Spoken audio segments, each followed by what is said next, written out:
আসবো আমরা। যেতে ইচ্ছা করছে না।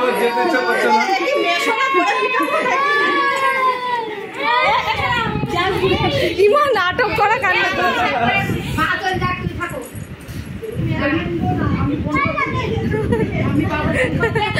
বলছি তুমি আর কাইন্দো না। আসলাম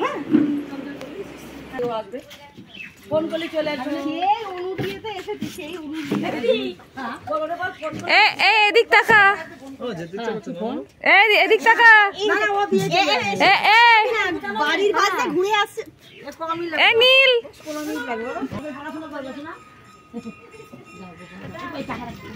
আবার বাবিন মামার অন্নপ্রাশন। বাবিন মামা ছিল। টাটা পিক পিক। আচ্ছা